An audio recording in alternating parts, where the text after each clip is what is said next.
పెద్దమ్మ ఇంకేముందా? ఓల్డ్ బజార్లో ఉన్నాయి. ఆడ 3 టౌన్ పోలీస్ స్టేషన్ దగ్గర ఒకటి ఉంది. అయితే నేను ఇక్కడ కొన్ని ఐటమ్స్ అయితే తీసుకున్నాను. సో ఇక్కడ మనకి ఏ టు జెడ్ ఫ్లవర్స్ కానీ, కాయగూరలు కానీ, సీజనల్ ఫ్రూట్స్ కానీ అన్నీ దొరుకుతాయి. ఇక్కడ ఏంటంటే మనం ఎర్లీగా విజిట్ చేస్తే 7కి మీరు 6:30 to 7కి లోపు విజిట్ చేస్తే తప్పకుండా మీకు ఫ్రెష్ ఐటమ్స్ అయితే దొరుకుతాయి. మ్యాక్సిమం 10 వరకు అన్నీ కూడా ఫ్రెష్ ఐటమ్స్ వస్తాయి. 10 దాటిన తర్వాత ఏంటంటే కొంచెం ఐటమ్స్ అనేవి కొంచెం కాయగూరలు కానీ ఇవేమి కూడా ఎండకి కొంచెం వాడిపోయినట్టు కనిపిస్తాయి. ఈవినింగ్ లోపు అంటే మనకి రేట్లు కూడా ప్రజెంట్ అయితే కొంచెం రీజనబుల్ ఏం లేదు, కొంచెం అటుకి మధ్యలోనే ఉన్నాయి.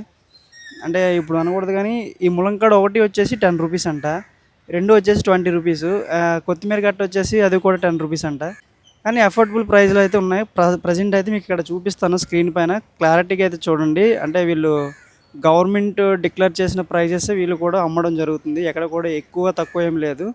కానీ వీళ్ళకి బయట నుంచి అంటే ఆనందపురం, విజయనగరం అటునుంచి అంటే చుట్టుపక్కల ప్రాంతాల నుంచి ఎవరైతే రైతులు పండించుకుంటున్నారో అటు రాజమండ్రి నుంచి కూడా ఇక్కడికైతే వెజిటేబుల్స్ అయితే వస్తున్నాయి.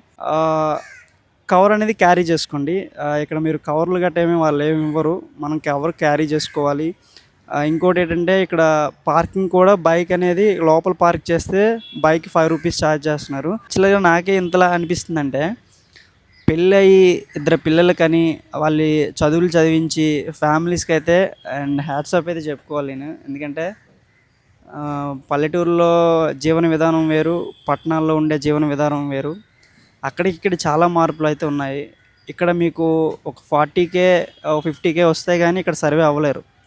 ఇక్కడ సర్వే అవ్వాలంటే మినిమం 50,000 శాలరీ ఉండాలి మీకు. 50,000 శాలరీ అంటే ఇక్కడ అంత శాలరీలు ఇచ్చే సంస్థలు ఏమి లేవు. ఎక్కడో మనం అంత వెల్ ఎడ్యుకేటెడ్ అయ్యి బాగా చదువుకున్న వ్యక్తులకి మాత్రమే ఆ శాలరీస్ దొరుకుతున్నాయి. ఏదో అంతంత మాత్రాన చదువుకునే వ్యక్తులకి ఏంటంటే 15,000 20,000 అంతే ఎనఫ్. 20,000తో ఎనఫ్, ఎక్కువ ఆశించేదే లేదు ఎక్కడ కూడా. మరి వాళ్ళ జీవన విధానం ఎలా సాగుతుందో నాకు అర్థం కావట్లేదు.